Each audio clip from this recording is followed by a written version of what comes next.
नमः सिद्धेभ्यः। जय श्री ओम नमः सिद्धेभ्यः। सर्वमंगलमांगल्यं सर्वकल्याणकारकं प्रधानं सर्वधर्माणां जैनं जयतु शासनं जैनं जयतु शासनं। पंच परमेष्टि भगवान की जय हो।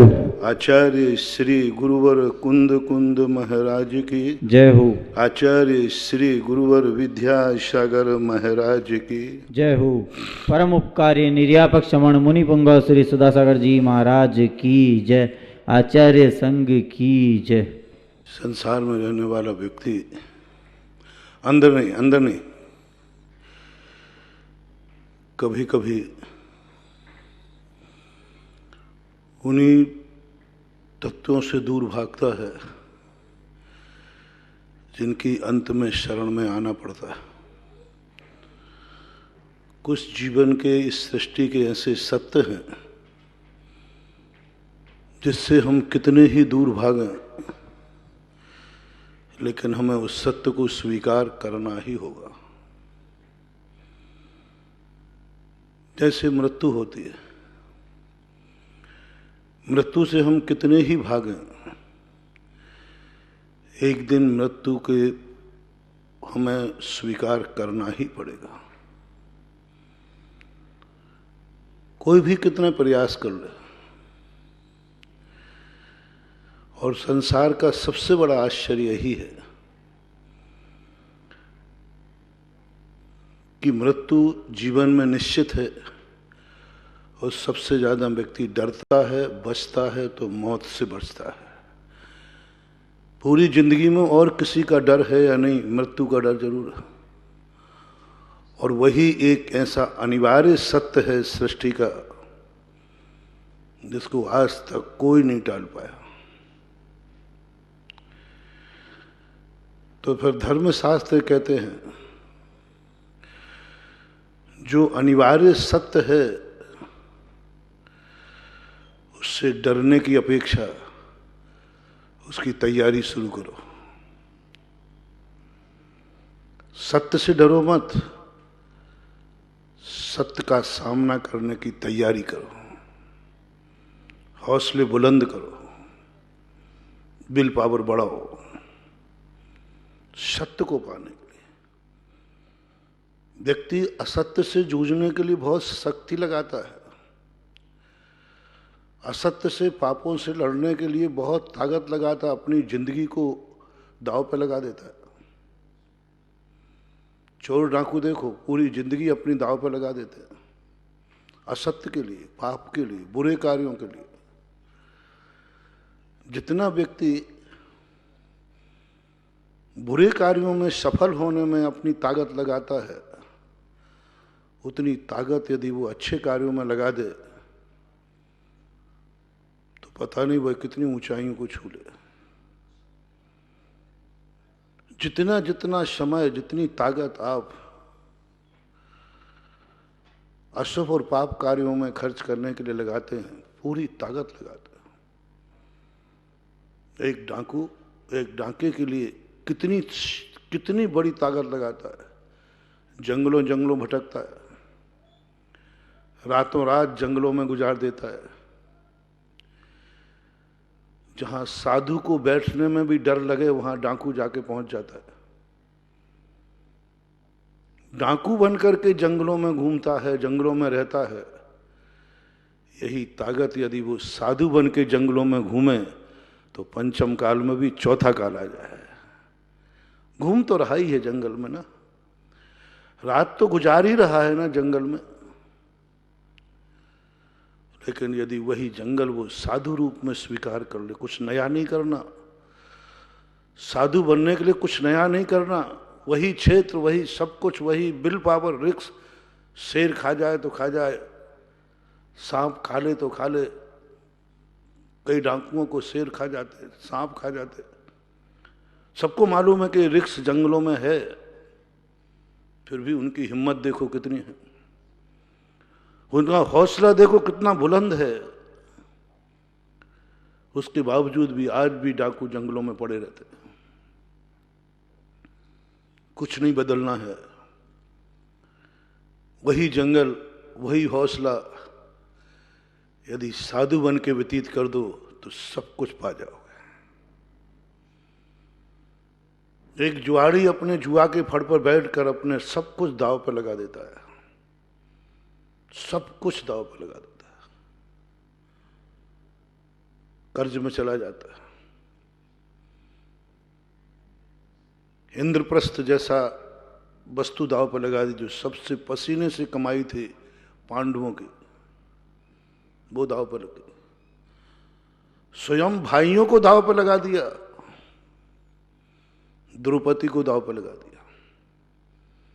कितना समर्पण, सब कुछ खो दिया, कुछ नहीं बचा उसको। एक पाप के लिए, एक जुआ के लिए, एक मान के लिए, एक कसाई के लिए कुछ भी तो नहीं बचा, सब कुछ तो लग गया दांव पर। काश साधु भी तो यही दांव लगा देता है। सब कुछ चला गया ना, इंद्रप्रस्थ चला गया, भाई चले गए, सब कुछ चला गया। काश यही दांव यदि वो साधु बनकर खेलता तो आज सारी दुनिया के लिए कितनी बड़ी चीज बनता। साधु बनकर के सब दांव पर लगा दो, मैं सबको त्यागता हूं। एक पापी पाप के लिए त्यागता है, धर्म के लिए नहीं त्यागता। आज तक किसी ने दांव पर, किसी दान पर, दान के लिए, पूजा के लिए साधु बनना तो दूर रहा, आज तक कभी किसी दानी ने, धर्मात्मा ने, संसारी प्राणी ने कभी धर्म के लिए इतना बड़ा दांव नहीं खेला। जुआड़ी तो एक नहीं सैकड़ों मिलेंगे, 50 जुआड़ी पापी मिलेंगे जिन्होंने दांव पर अपने सब कुछ लगा देते, अपने पसीने की कमाई लगा देते हैं, बच्चों को खाने के लिए मुहताज कर देते हैं, घर बिक जाता है, जायदाद बिक जाती है जुआ खेलने में। आज तक किसी व्यक्ति ने कोई किसी दान के लिए, किसी धर्म के लिए सब कुछ दांव पर लगाया हो? सारी जायदाद लगा दी, धन दौलत लगा दी, परिवार लगा दिया, सब कुछ लगा दिया दांव पर, कुछ नहीं बचा। हुआ है एक बताते चौथे काल में राजा हरिश्चंद्र, वो तो एक ही हुआ है, लेकिन जुआ पर दांव पर लगाने वाले बर्बाद कितने हुए। जुआ पर दांव पर लगाने वाले बर्बाद कितने हो रहे हैं विश्व में अंदर, प्रतिदिन हजारों लाखों की संख्या में। धर्म पर दांव पर लगाने वाले कोई एक आध करोड़ों वर्षों में राजा हरिश्चंद्र हुआ। एक शराब की बोतल पाने के लिए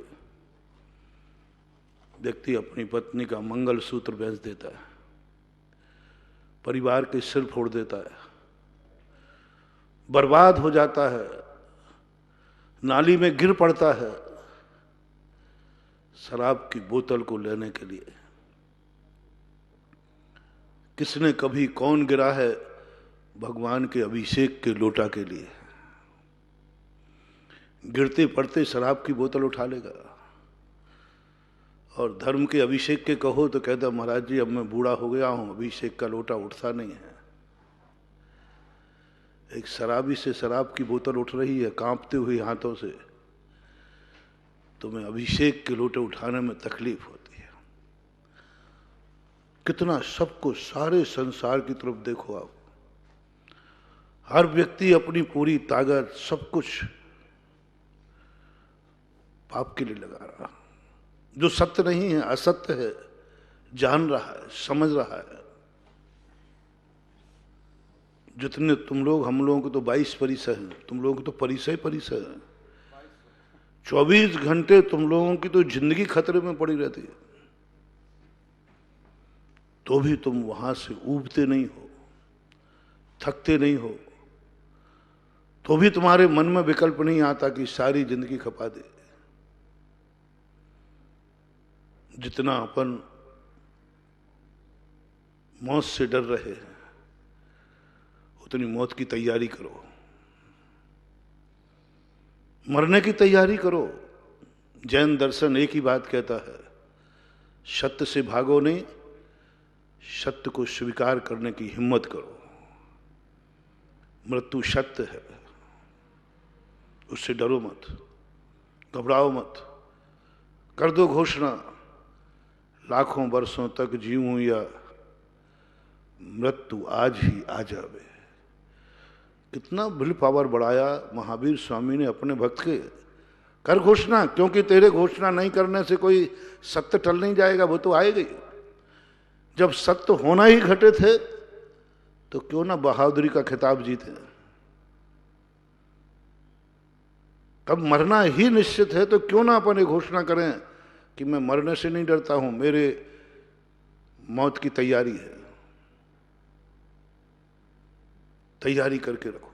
पूरी जिंदगी भर दिगंबर जैन साधु मौत की तैयारी करता है, इसलिए अंत में उसका महोत्सव मनाता है। समाधि, सल्लेखना, दुनिया का एक ही दर्शन है ऐसा जिसमें मृत्यु को महोत्सव की संज्ञा दी। लेकिन वही महोत्सव मनाएगा जिसने पहले से तैयारी की हो। और कुछ नहीं करना बंधु जिंदगी में, और कुछ बने या नहीं बने, बस जब मौत आए तब हंसते हंसते मरना है। पाप करते करते नहीं मरना है, भागते भागते नहीं मरना है, शांति से मरना है। मन विराम हो, मन विश्रांत हो, मन भाग रहा हो दुनिया में, बस एक ही तैयारी, मौत की तैयारी क्या है? मन को शांत करना। बस मृत्यु के समय हमारा मन इतना शांत हो कि मन में कोई उमंग नहीं, मंग में कोई तरंग नहीं, कुछ नहीं, मत एकमात्र शांत ब्रह्म। अब कुछ नहीं सोचना, ये भय ना आ जाए अभी तो मुझे फलाने कार्य करना है, डर न लग जाए, बस यही मृत्यु को बिगाड़ना है। शांत कर लो मन को, इतना शांत अब कुछ नहीं। कोई पूछे भी, भगवान भी पूछे, कोई तेरी अंतिम इच्छा है? बस अब कोई अंतिम इच्छा नहीं है, बस इच्छा नहीं होवे यही इच्छा है। शांत, एकदम शांत, निर्वेद, कुछ नहीं, धर्म अधर्म सबसे ऊपर उठकर एक शांत निर्वेद, इंद्रियां बिल्कुल शांत, कुछ भी देखने का मन नहीं है, आकुलता नहीं, आकुलता नहीं। मृत्यु जब आती है एक बार आंख जरूर खुलवाती है, तुम खोलना मत। मुझे कुछ नहीं देखना, सब कुछ देख चुका हूं। आंख को तैयार करो मौत के लिए, मृत्यु के लिए। और मृत्यु को आंख तैयार है बस जब यही आंख शांत है, कुछ भी देखने की आकुलता नहीं। ये भावना आ जाए मैं मर रहा हूं, फलानी बिटिया को बुला दो, बेटे को बुला दो, उसका मुंह देख लूं, बस ये है आकुलता, ये है द्वंद्व, ये है मृत्यु को बिगाड़ना। अब मुझे किसी का मुख नहीं देखना है, मैंने दुनिया के मुख देख लिए, वो दुनिया को दिखा दिए। अब मैं देखने की आकुलता खत्म, सुनने का मन ना हो, कुछ नहीं सुनना मुझे। कोई सुने कहे कि कोई सुनो, कुछ नहीं सुनना, खूब सुन चुका हो। बोलने की बारी आए, कानों की तैयारी, मौत की तैयारी हो गई। जिस दिन तुम्हारे मन में ये भाव आ जाए मौत के समय, अब मेरा कुछ भी सुनने का मन नहीं है, मैंने कानों को शांत कर दिया है, समझ लो मृत्यु महोत्सव चालू हो गया। आवाज बोलने का मन नहीं है, आवाज गई नहीं है। कई लोग तो आवाज चलेंगे आ करते रहते, बोलने की इच्छा है उनकी, अभी बोलना चाह रहे हैं, कुछ नहीं बोलना चाह रहा हूं मैं। मौन, मैंने वाणी को विराम कर दिया, वाणी को शांत कर दिया, क्योंकि मैंने मौत की तैयारी कर ली। कुछ घंटे मौन रहा करो, काश ये मौन मृत्यु के समय काम आ जाए। कुछ घंटे मौन रहा करो, नियम करो, जीने के लिए नहीं। मौन रहने का अर्थ जीने के लिए मौन नहीं रहना है, मरने के लिए मौन रहना है। तुम प्रतिदिन 1 घंटे मौन क्यों रहते हो? साधु रात भर मौन क्यों रहता है? मृत्यु के समय में अपनी वाणी को शांत करना चाहता हूं, अब मुझे कुछ भी नहीं बोलना है, मौन। पैर पलोथी लगा ले, थोड़ा घंटे आध घंटे की आसन लगाया करो, पलोथी लगा के बैठा करो, पद्मासन से, सिद्धासन से। किसके लिए? मौत के लिए। मैं मृत्यु को दिखाना चाहता हूं, हे मौत, मैं तुझसे डर के भागूंगा नहीं। लो, मैं पलोथी लगा करके बैठ गया। मैं तुझसे डर नहीं रहा हूं, भाग नहीं रहा हूं, मुझे अब कहीं जाना ही नहीं है, क्योंकि मैंने तेरे आगमन की तैयारी कर ली। और उस पर हाथ पे हाथ, बाएं हाथ पे दायां हाथ रख के दिखा दो, अब मुझे कुछ भी करने की आकुलता नहीं है। मेरे हाथ पे हाथ रखे दिखा रहे हैं, मुझे कुछ नहीं करना, मैंने हाथों को शांत कर दिया है और मैं कृत हो गया हूं, क्योंकि आज मैं मृत्यु का सामना करने की तैयारी है। जब जब तुम्हारे मन में ये भाव आवे, मैं मृत्यु को तैयार हूं, मरूंगा नहीं, लेकिन मौत आएगी तो घबराऊंगा नहीं। बस इसी का नाम तो समाधि है। आप लोग गाड़ी में बैठे, एक्सीडेंट की संभावना है, घबराना मत। कोई कोई तो क्या बात है भाई, देखो गाड़ी टक्कर, बोले मैंने तैयार पहले से करके बैठा, मेरे गुरु ने पहले ही तैयार कर दिया था। चंद्रगुप्त के जीवन में, महाराज सम्राट चंद्रगुप्त के जीवन में जब भी विपदा आती थी, लोग कहते अब क्या करोगे? बोले मुझे पहले ही मालूम था, मेरे गुरु ने पहले ही कह दिया था ये सब होगा, ये पहले से होगा, मैं तैयार था। जब किसी घटना को अपन को पहले से मालूम है कि ऐसा होगा, तो फिर घबराहट नहीं होती, क्योंकि हमें मालूम था यह तो होना ही है। तो सम्यक दृष्टि कहता मुझे मालूम था, मैं तो तैयार बैठा हूं, सामने एक्सीडेंट हो गया, शेर आ गया, बोले मैं तैयार। मैंने कब मना किया? मैं तो तैयार पहले से, 24 घंटे तैयार रहता हूं, उसको घबराहट नहीं होगी। और जैसे घबराहट नहीं होगी, तैसे या तो मृत्यु से हम के भाग जाएगी, और या फिर मृत्यु तुम्हें ऐसे स्थान पर ले जाएगी कि उसके बाद फिर तुम्हें दोबारा मारने का मौका ही नहीं देगी, अमर कर देगी। साहसी व्यक्ति को मृत्यु श्वान की जाति की होती, कुत्ते की जाति की। मृत्यु से जो डर के भागता है, कुत्ता उसे काटता है, पीछा करता है, पीछा करता है। मृत्यु हमें बार बार पीछा करती है। जब जब हम मृत्यु से डरते हैं, 2 मिनट तुम श्वान के सामने खड़े हो जाओ, 1-2 मिनट भौंकेगा और फिर से पूंछ लाने लग जाएगा और तुम्हारा वफादार हो जाएगा। मृत्यु को अपन अंदर से घोषणा कर दें कि नहीं मैं तैयार हूं, मैं घबराने वाला नहीं हूं, मृत्यु कहेगी मैं तुझे नहीं मार सकता, मार सकते, इस बार तो बारन लेके आई हूं, अगली बार तुम्हें नहीं मारूंगी, अमर करूंगी। ऐसी दशा को प्राप्त होगे, जन्म जरा मृत्यु विनाशनाय जलम निरुपामति स्वाहा। एक बार सल्लेखना जो ले लेते हैं, मृत्यु का स्वागत जो कर लेते हैं, 7-8 भव से ज्यादा इस दुनिया में नहीं रह पाते। 2-3 भव मुश्किल, अधिकतम 7-8 भव। क्यों? मृत्यु ने कहा कि भाई मैं इस व्यक्ति को नहीं मार सकता, क्योंकि तो मरने को तैयार है और हंसते हंसते मरने को तैयार है, आकुलता नहीं कर रहा, डर के नहीं भाग रहा है, कुछ नहीं, मन को शांत कर दिया है। इस सत्य को अपन को स्वीकार करना है, तैयारी करो सत्य की, भागो मत, सत्य से डरो मत। सत्य से डरने और भागने से सत्य बच नहीं जाएगा। ये प्रसंग तो मैंने दैनिक प्रवचनों की श्रृंखला में प्रारंभ में ही भूमिका में उदाहरण के रूप में प्रस्तुत किया। अपन धर्म की चर्चा कर रहे हैं। धर्म से व्यक्ति डर रहा है, भाग रहा है, पापों से नहीं डर रहा है, असत्य से नहीं डर रहा है। असत्य को पाने की तैयारी कर रहा है, जो असत्य मिलेगा ही नहीं, और असत्य को पाने की तैयार कर रहा है। पाप में सुख खोज रहा है ही नहीं, लेकिन खोज रहा है। तुम कितना भी धर्म से भागो, कितने भी धर्म से दूर भागें, अंत में धर्म के पास आना ही पड़ेगा। एक व्यक्ति ने कहा, बोले महाराज जी, कोरोना के समय देखो डॉक्टर काम आए, वैद्य काम आए, मंदिर काम नहीं आए। मंदिर तो बंद करना पड़े, अस्पतालें खुली रही। मैंने कहा अच्छा कोई बात नहीं। अंत में जब डॉक्टर पूरा थक गया और जब अंत में डॉक्टर ने कहा हमारा पूरा पुरुषार्थ हो गया, अब ऊपर वाले के हाथ में। अंत में आ गए ना ऊपर वाले के, उसी ऊपर वाले के पास से तो भागे थे, उसी ऊपर वाले को तो नकारा था। धर्म क्या काम में आया? अंत में कितना भी बड़ा डॉक्टर वैज्ञानिक क्यों ना हो,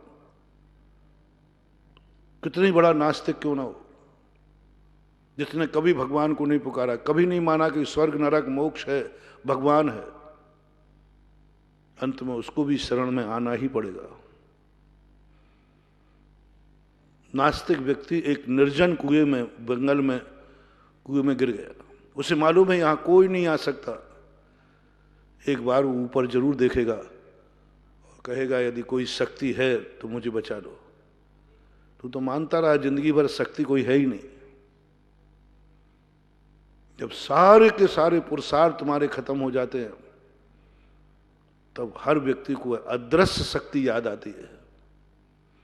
उस अदृश्य शक्ति के प्रति परिणाम जागेगी। हर डॉक्टर जो आजकल आत्मा फात्मा को कुछ नहीं मानते, लेकिन अंत में मरीज से यही कहते हैं अब बस ऊपर वाला है, मेरा पुरुषार्थ हो चुका, अब दुआ करो। बड़े बड़े वैज्ञानिकों को मैंने देखा, अंत में भी दुआ की शरण में जाते हैं। अंत में जाते हैं जब सारे थक जाते हैं।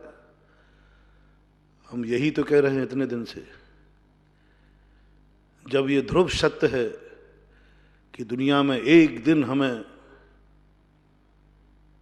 धर्म की शरण में आना पड़ेगा। ये दुनिया में एक ऐसे ऐसे दृश्य हैं, ये दुनिया एक ऐसा पुलिस का रिमांडर है, कर्म एक ऐसे रिमांडर पे लेते हैं, एक ना एक दिन तुम्हें कबूल करना ही पड़ेगा, कबूल करना ही पड़ेगा। जैसे पुलिस वाले, मजिस्ट्रेट उसको कबूल नहीं करवा पाते। पुलिस आकर कितना भी खूंखार क्यों ना हो, पुलिस आकर तोड़ देती है, तोड़ देती है, और फिर आके कबूल करना पड़ता है, हाँ मैंने अपराध किया है। पहले ही दिन कोर्ट में कबूल कर देते तो रिमांडर की मार से तो बच जाते। अपराध करने के बाद जो पुलिस की मार खाता है वो मूर्ख है, क्योंकि पुलिस की मार सजा में नहीं गिनी जाती, और जिंदगी भर की जेल की सजा की मार और पुलिस की 8 दिन की मार खतरनाक होती है। लोग बताते हैं कि पुलिस की मार जिंदगी में कभी खत्म नहीं होती है, जब जब बादल होते हैं कर सकती है। जेल में ऐसी मार नहीं पड़ती। मैंने जेलियों को भी खूब मिला, पूछा उनसे, मैंने कहा कितनी मार? बोले हमारे यहाँ कोई नहीं मारता, वो तो ऊधम वगैरह करे तो बात अलग है, लेकिन पुलिस में बोले एक कमरा अलग से होता है, और वे ठोकने पीटने वाले पुलिस वाले अलग ही होते हैं, वे बड़े खूंखार होते हैं। अंत में तुमने 8 दिन के बाद कबूल किया कि मैंने अपराध किया है। जिनवाणी माँ कहती है बेटा तुमसे अपराध हो रहा है, कोई बात नहीं, हो जाना दो, हो गया, हो गया, कबूल कर लो। कबूल तो तुम्हें करना पड़ेगा, यहां नहीं करोगे नरकों में करोगे, थाना बदल दिया जाएगा। कबूल तो करना पड़ेगा। ये दुनिया ऐसी है, यहां हर व्यक्ति के अपराध करने के बाद कबूल तो करना पड़ता है। ज्ञानी व्यक्ति जो होता है उससे भी अपराध होते हैं, सम्यक दृष्टि से भी अपराध होते हैं, वो अपराध करने के दो तरीके अपनाता है। जो बहुत अच्छा अपराधी होता है, ज्ञानी, साधु, वृत्ति, इनसे भी अपराध होते हैं, ये भी अपराध करते हैं, मन से, वचन से, काय से अपराध हो जाते हैं, लेकिन इनके पास एक कला है, इनके पास एक कला है। पुलिस में एफआईआर दर्ज ना करा पाए, कोई रिमांडर ना निकल पाए, उसके पहले ही पहुंच जाते हैं मैंने अपराध किया है। सबसे बड़ा ज्ञानी, समझदार व्यक्ति, किसी ने एफआईआर नहीं लिखाई, अपराध किसी को मालूम भी नहीं है, किसी को मालूम नहीं है, और किसी ने एफआईआर लिखाई भी नहीं, लिखाएगा भी नहीं, लेकिन उसे मालूम है कि अपराध तो अपराध है, एक ना एक दिन दुनिया की नजर में आएगा। तो वो तुरंत अपराध करता है, तुरंत जाकर थाने में पहुंच जाता है। थानेदार, मैंने अपराध किया। भाई तेरी कोई एफआईआर नहीं है, तू क्यों आया है? बोले मैं साधु हूं। अरे दुनिया के अपराधी तो एफआईआर निकलने के बाद फरार होते हैं, अग्रिम जमानत कराते हैं, हम उनके पीछे भागते हैं, उनको पकड़ने में इनाम घोषित करते हैं। तुम कैसे अपराधी, तुम्हारी तो एफआईआर भी नहीं है। तो कहता है मैं वह अपराधी हूं जिसका नाम साधु है, जिसका नाम साधु है। साधु की सबसे बड़ी पहचान है निरपराध होना नहीं। संसार में, मैंने पहले ही कहा कि संसार में रहने वाला व्यक्ति पूर्ण निरपराधी कभी हो ही नहीं सकता। कुछ ना कुछ छोटे मोटे अपराध हो ही जाते हैं, कभी बुद्धिपूर्वक, कभी अबुद्धिपूर्वक, कभी अतीत के संस्कारों के कारण, कभी कर्म के कारण से हो जाते हैं। कर्म का आवेग आता है, क्रोधादि भाव हो जाते हैं, कभी संस्कारों के कारण हो जाते हैं, हो जाता है, कोई बात नहीं। लेकिन साधु शाम का अपराध होते ही, सुबह उठने के पहले उसे मालूम है कि सुबह उठते ही सर्वज्ञ भगवान के ज्ञान में, गुरु के ज्ञान में आएगा, क्योंकि रात में, तो वो तुरंत सुबह उठते ही 4 बजे थाने में पहुंच जाता है। प्रत्येक साधु, जितने अच्छे साधु होते, सभी उठते कोई काम नहीं करते, भगवान का नाम वाम नहीं लेते, सबसे पहले थाने में पहुंच जाते तुरंत सुबह उठते ही, सबसे पहले। क्योंकि उनका एक ही कॉम्पिटिशन है, कोई मेरी एफआईआर ना लिखा दे, पुलिस का वारंट ना आ जाए, ये कर्म कहीं मेरे उदय में आकर ना कहें हे श्रमण तूने अपराध किया है। कोई मेरे से ये न कह दे, और कहने के बाद मैंने अपराध स्वीकार किया, पुलिस के वारंट के बाद मैंने सजा स्वीकार की, साधुता कलंकित हो जाती है। साधुता अपराध से कलंकित नहीं होती। 22 परिसरों में ऐसे ऐसे अपराध लिखे, एक बद नाम का परिसर लिखा। शुरू में देखकर दंग रह गया कि बद नाम का परिसर, बड़े बड़े पापों की कहानियां जब पढ़ी तो देख के दंग रह गए, साधु से भी ये हो सकता है क्या? हो सकता है, संसार है। बोले कोई बात नहीं, घबराना मत, हो गया अपराध से साधुता दूषित नहीं हुई। बस एक सावधानी रखना, कोई तुमसे अपराधी कह पाए उसके पहले तुम घोषणा कर दो मैं अपराधी हूं। कोई कह पाए कि महाराज आपने अपराध किया है, बस अब साधुता खत्म हो गई। भगवान महावीर कहते हैं अब मैं तुझे नहीं बचा सकता, क्योंकि तेरे अपराध को किसी ने स्वीकार कर लिया, और कर्म ने और कह दिया कि तुमने ये अपराध किया इसलिए तुम्हें सजा भोगना पड़ेगी। तो जैन दर्शन कहता है इसको साधु पद से अलग कर दो। इसलिए साधु की सबसे बड़ी सावधानी होती है, सबसे बड़ी सावधानी। अपराध नहीं हो तो भी बिना अपराध के अपराधी बन जाता है। अरे भाई तुमने अपराध किया ही नहीं, कौन सा अपराध किया? बोले अपराध तो पता नहीं है। तो फिर थाने में क्यों आए? बोले क्या पता, अबुद्धिपूर्वक अपराध हुआ हो तो, मुझे ज्ञात नहीं है अपराध हो गया हो तो। अपराध नहीं करने पर अपराधी मानने में कोई आपत्ति नहीं है, अपराध न करने पर अपराधी मानने में कोई आपत्ति नहीं है, लेकिन अपराध करने पर अपराधी दुनिया मान ले और मैं नहीं मान पाऊं तो साधुता खंडित हो जाती है। समझने का प्रयास करना, थोड़ा पेचीदा प्रसंग है। अपराध कर लिया और स्वयं को मालूम नहीं है और कर्म को मालूम चल गया। स्वयं को मालूम नहीं है, भगवान के ज्ञान में आ गया। स्वयं को मालूम नहीं है, दुनिया को पता चल गया। साधुता खंडित हो जाएगी। इसलिए, और अपराध किया नहीं है और तुमने अपने आप को अपराधी घोषित कर दिया, कोई नुकसान नहीं, फायदे ही है, फायदे। सिकंदर ने जब एक मुनिराज को बुलाया, मुनिराज आए नहीं, सिकंदर तलवार लेके पहुंचा। पूरी कहानी नहीं, थोड़ी सी बता रहा हूं। तो बोले तुम्हें तलवार से डर नहीं लगता? मुझसे डर नहीं लगता? बोले नहीं। बोले क्यों? ये तलवार क्या करेगी?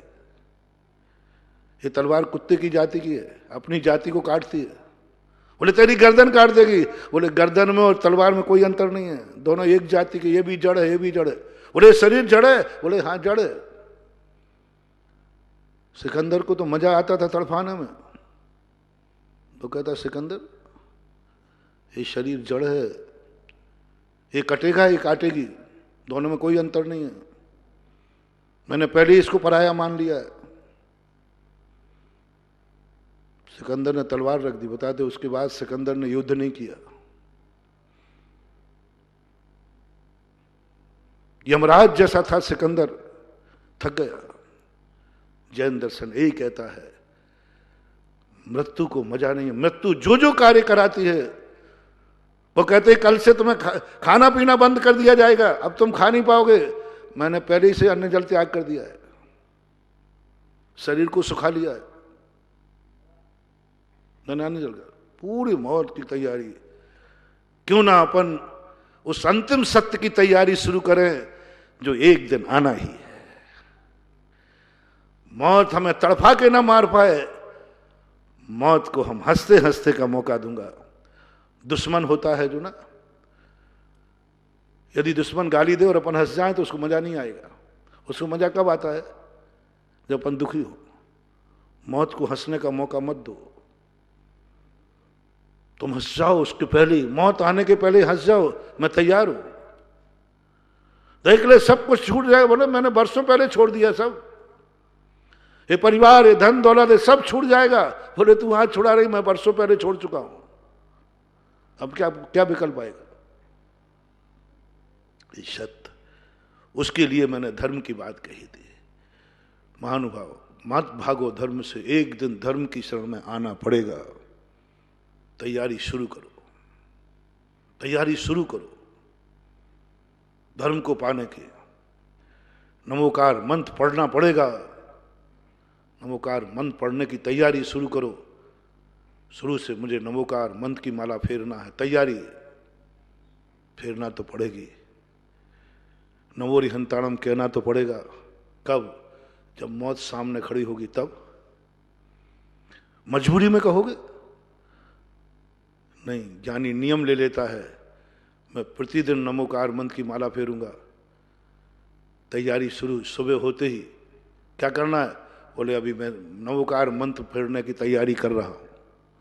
तैयारी के साथ फेरो, संकल्प के साथ फेरो नमोकार मंत्र की माला।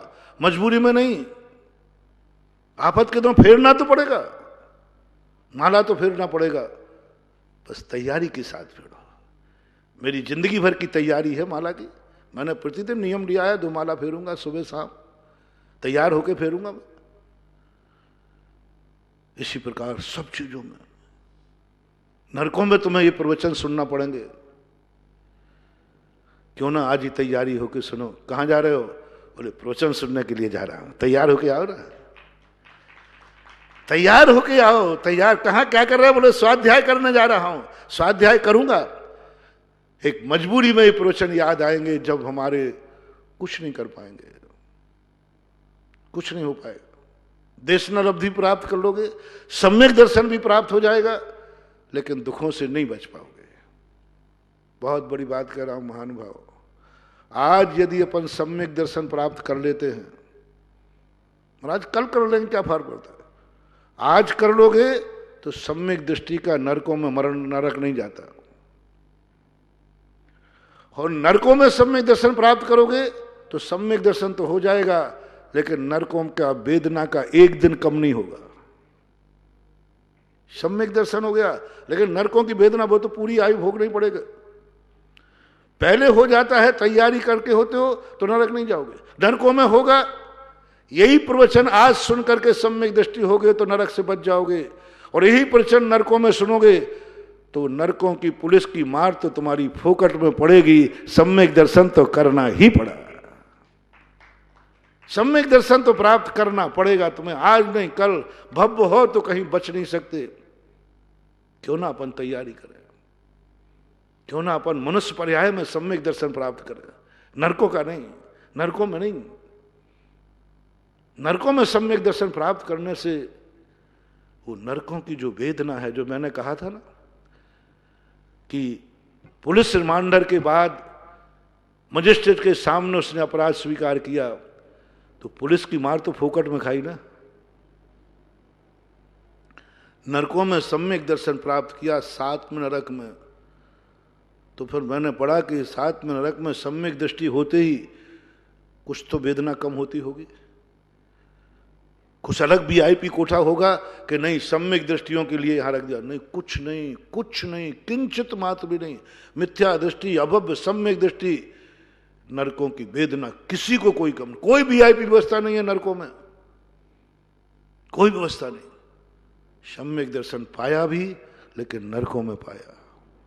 आज यदि अपन सम्यक दर्शन पा लेते हैं, आज यदि हम सम्यक दर्शन की तैयारी कर लेते हैं, आज यदि हम कहते हैं कि खोटे देव, खोटे साध, खोटे गुरु, आज हम कहते हैं जिनेन्द्र देव की वाणी सत्य है, आज यदि हम सत्य को स्वीकार कर लेते हैं तो वीआईपी व्यवस्था है, वीआईपी व्यवस्था है।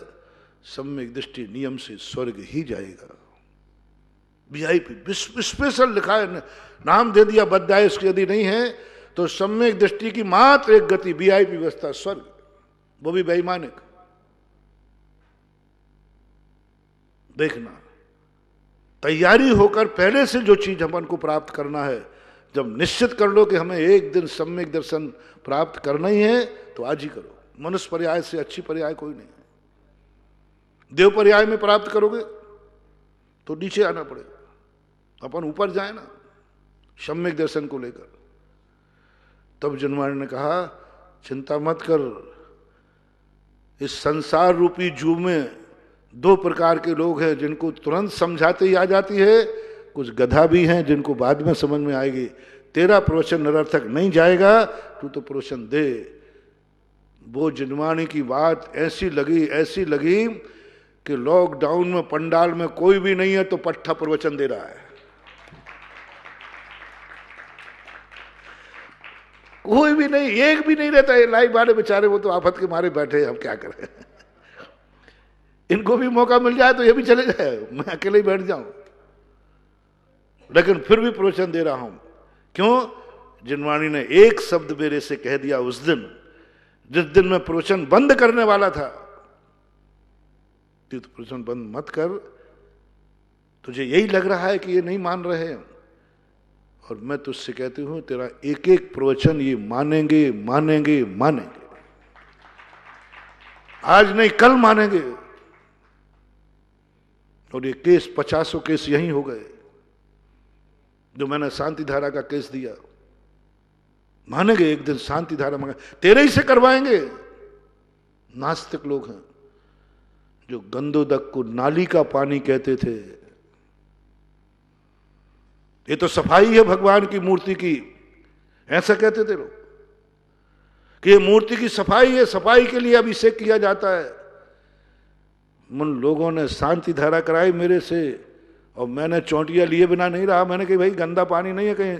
अरे महाराज जी मत छेड़ो अब आप मुझे। मैंने कहा काश यदि ये पहले से तैयारी करके करते तो आज कुछ इसका आनंद आता। खास आनंद। हर चीज में महानुभाव धर्म की एक एक क्रियाएं अपन को तैयारी के साथ करना है। रात्रि भोजन छोड़ना है तैयारी के साथ। एक दिन तुम गुटखा छोड़ोगे। बहुत सारे लोगों ने गुटखा की छोड़ी। जो प्रवचन सुनने के बाद महाराज का काम तो कहना है, महाराज क्या जाने गिलहरी का बादाम, क्या जाने गिलहरी का स्वाद, गिलहरी क्या जाने बादाम का स्वाद, क्या जाने महाराज, मजा आता है। उन लोगों को एक दिन गुटखा की निंदा करते हुए छोड़ा है, पाया है। शरण में आके महाराज गलती हो गई। मैंने कहा भाई गुटखा से अच्छी चीज तो कौन सी है? बोले महाराज मत छोड़ो आप मुझे, आप तो मुझे बचाओ। छोड़ा तो, लेकिन उस समय छोड़ा जब कैंसर हो गया। गुटखा भी छूटा, कैंसर की वेदना हुई। पहले छोड़ देता तो गिफ्ट में मिलता, कैंसर भी नहीं होता, सब में गुटखा तो छोड़ना ही पड़ा है। इसलिए हर चीज को धर्म से भागो मत, धर्म को समझो, समझने का प्रयास करो। जो मैं 4-5 दिन से कह रहा हूं, धर्म को समझो। तुम एकांकी समझ करके, एक पक्ष समझ करके भाग रहे हो कि धर्म तो हमें संसार नहीं देता, परमार्थ देता है। कल हमने यही प्रवचन छोड़ा था कि लोगों ने ये कह करके मंदिरों को खाली हो गए, लोगों ने ये हवा उड़ा दी। वीतराग भगवान कुछ नहीं देते हैं, ये तो वीतरागी है, इनके सामने संसार की कामना करना भगवान को नाराज करना है। लोगों ने मंदिरों जाना छोड़ दिए, मंदिरों में अभिषेक बंद हो गए क्योंकि भगवान वीतरागी है, इनसे संसार की चीजें नहीं मिलने वाली। अभिषेक पूजन सब बंद हो गए मंदिरों में।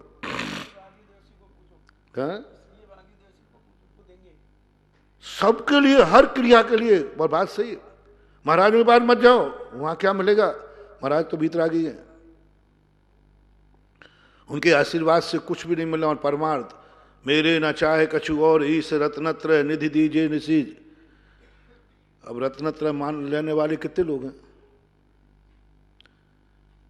कितने लोग? दुकान पर माल का लेबल लग गया, यहां मात्र जिनको मोक्ष जाना हो, मोक्ष जाने का माल मिलता है। जिनको मुनि बनना हो वो मुनि के पास आए, जिनको भगवान बनना है भगवान के पास आए, जिनको परमेष्ठी बनना है वो नमोकार मंत्र की माला फेरें, जिनको भगवान बनना हो वो मंदिर आवे। कितनों को बनना गया भगवान?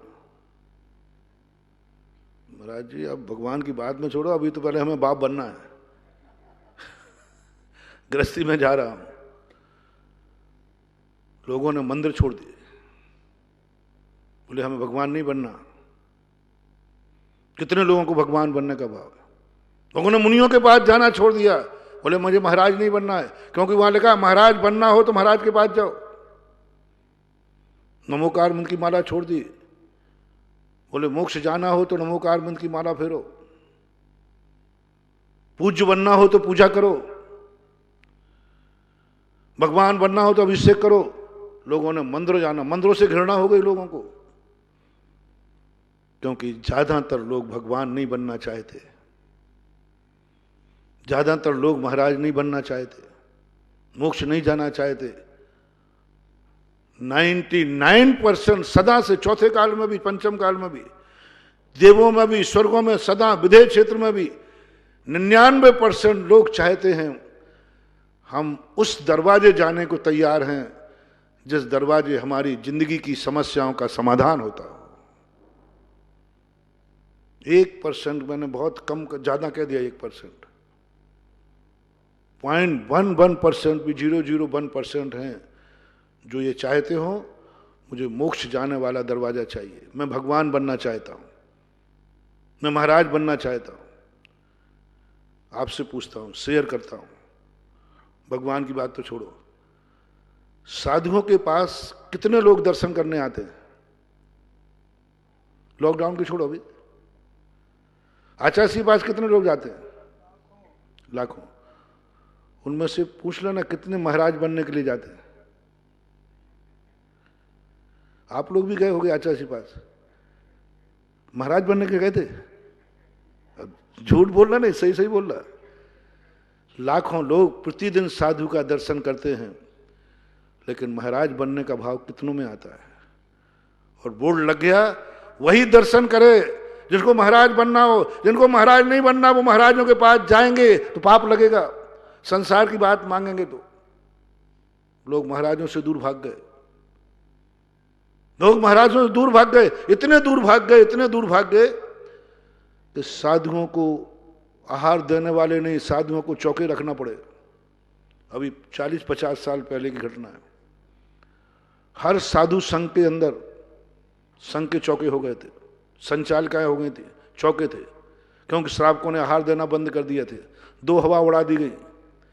साधु को आहार देने से साधु बनना हो तो साधु को आहार दो।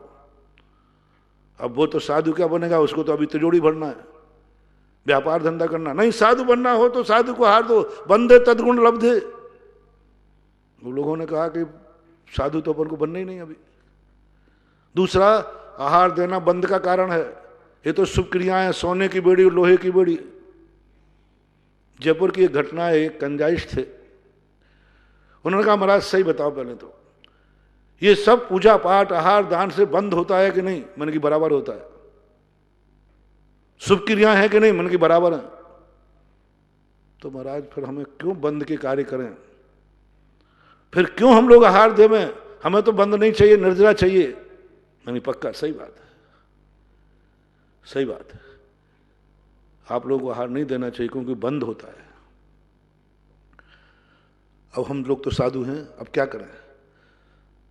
एक ही तरीका है, या तो समाधि लूं।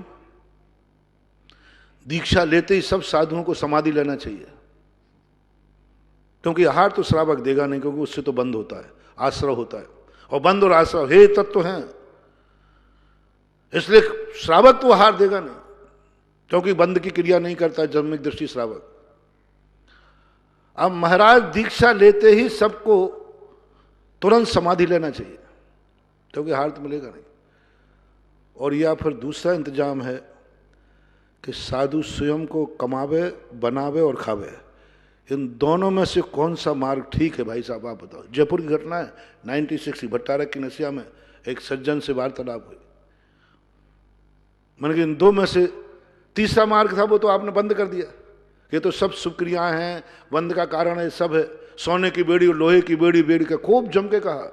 लोगों ने आहार देना बंद कर दिया, पूजा अभिषेक बंद कर दिया मंदिरों में। सफाई होती थी मंदिरों में, मंदिरों में मूर्तियों के ऊपर सफाई होती थी नौकर के द्वारा, उसका नाम था सफाई। जल डाल दो, सफाई कर दो, पहुंच दो। कहने के भैया दो ही रास्ते बचे, या तो सारे साधु दीक्षा लेते समाधि ले में मरे, और या सब कमा के बना के खावे। तो देखो मरने की हिम्मत तो हमें है नहीं, इतनी हिम्मत नहीं है।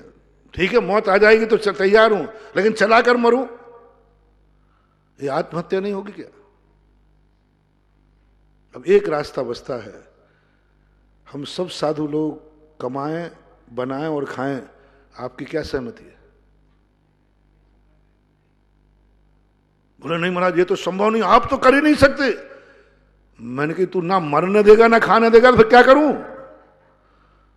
5 मिनट के अंदर उन्होंने ऐसे सिलेंडर हुए। बोले महाराज ये तो मैंने सोचा ही नहीं, यदि श्रावक की क्रिया छोड़ देगा तो साधु मरेगा, या फिर वो स्वयं बनाएगा खाएगा तो साधुता खत्म हो जाएगी।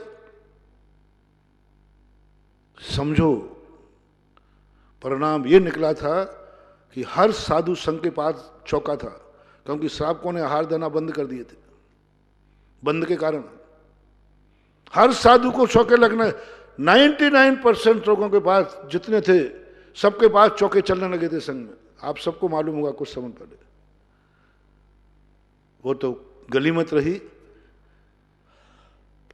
कि आचार्य विद्यासागर महाराज, पूज्य स्वर शांति सागर महाराज की परंपरा ने और खास तौर से आचार्य महाराज ने दुनिया को चौके लगाना सिखा दिए। आज संसार में किसी संघ के पास चौका नहीं है, घोड़ा गाड़ी नहीं है, सब बिना उसके, क्योंकि जहां जाते वहीं चौका लगते हैं, श्रावक लगाते हैं। बड़े बड़े संघ में आज किसी के संघ, और सब बड़े संघों में पहले चौके थे संसार, अब नहीं है।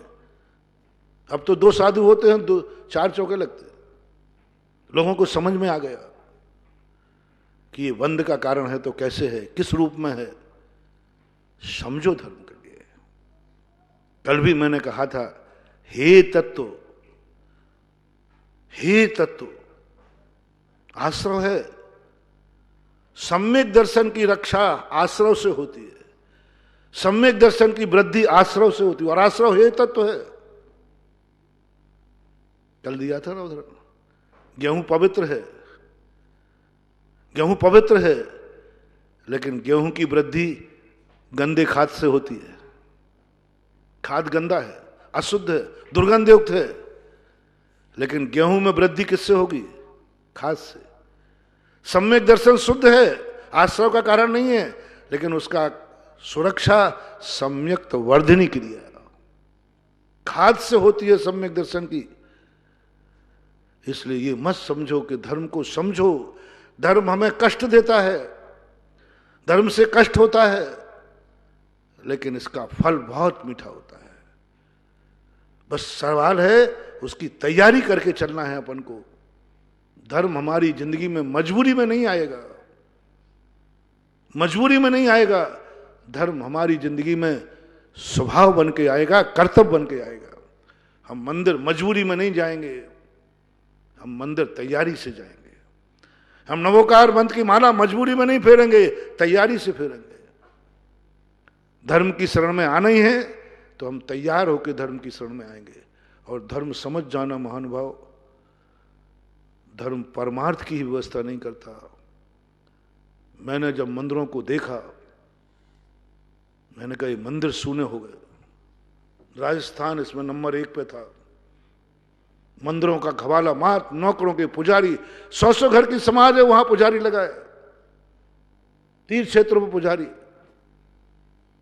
तब मैंने कहा कारण क्या है, इतनी अच्छी दुकान सूनी क्यों, इतनी अच्छी दुकान सूनी क्यों?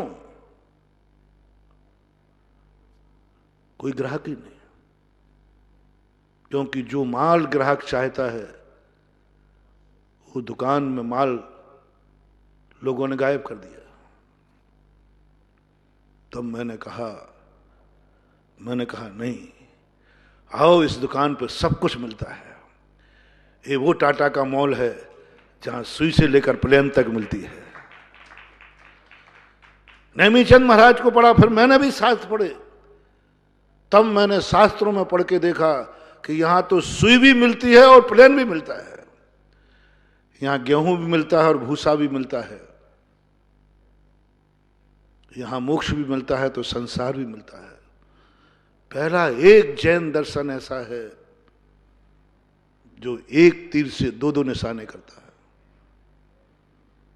पहला दर्शन है, दुनिया में कोई दर्शन ऐसा नहीं है। हर दर्शन में एक व्यवस्था है, या तो मोक्ष या संसार की, लेकिन जैन दर्शन की हर क्रिया में मोक्ष और संसार दोनों है। दोनों संसार एक साथ। तुम क्रिया करोगे, मुनि बनोगे, मोक्ष नहीं तो स्वर्ग पक्का है, परमार्थ सुख नहीं तो संसार सुख पक्का है।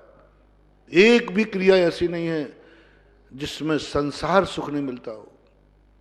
जब मैंने एक उदाहरण दे दो अभिषेक की, जब मैंने संसार के सुखों की, संसार के दुखों के दूर करने की बात कही, ये अभिषेक मात्र मोक्ष नहीं ले जाता है, संसार की समस्याओं का समाधान भी करता है। आज मंदिर हाउसफुल हैं, कम पड़ रहे हैं, कम पड़ रहे हैं, क्योंकि लोगों को धर्म से घृणा हो गई। हमारी संसार की समस्याओं का समाधान करो पहले, हमारे परिवार की रक्षा करो पहले हमारी जिंदगी को जीने की कला सिखाओ पहले, जब उनको पता चला कि इसमें सब कुछ है, आज लोग लौट के आ गए, गर्व से आ रहे। वही मंदिर हैं जिनमें अभिषेक वेतन देके कराया जाता था, वही मंदिर हैं अभिषेक लाखों रुपए की बोली लेकर कर रहे हैं। भीलवाड़ा के एक मास्टर साहब थे, बोले महाराज जी मैंने आपका चमत्कार को समझ में नहीं आया, जहां पैसा दे करके अभिषेक करते थे लोग, आज पैसा बोली लेकर के कर रहा है, वो भी लाइन लगा के कर रहे हैं। मैंने कहा ये तो बेचने वाले की कला है, माल तो वही है कि दूसरा है भैया, बताओ वही है। धर्म को इतना मत ऊंचाई पे बैठा लो कि बेचारा नीचे गिरने वाला उसको छूने की कल्पना छोड़ दे। मंदिर को इतनी ऊंचाइयों पर मत ले जाओ कि गड्ढे में गिरने वाला उस मंदिर में जाने की बात नहीं सोच पाए। कम से कम इतना तो बना सको कि वो सूरज को छू पाए या न छू पाए, लेकिन सूरज की आरती तो उतार ले। कम से कम वो धर्म को स्वीकार करना पाए ना कर पाए, लेकिन कम से कम धर्म के दरवाजे तक तो आ जाए। इसलिए जो 5-6 दिन पहले अपन ने प्रवचन शुरू किया था कि धर्म अवसादवादी है, जैन दर्शन संसार की कोई व्यवस्थाएं नहीं करता, ये आपका सोच एकांती है। आज इतने कह के विराम करता हूं, फिर अपन सुने महावीर भगवान।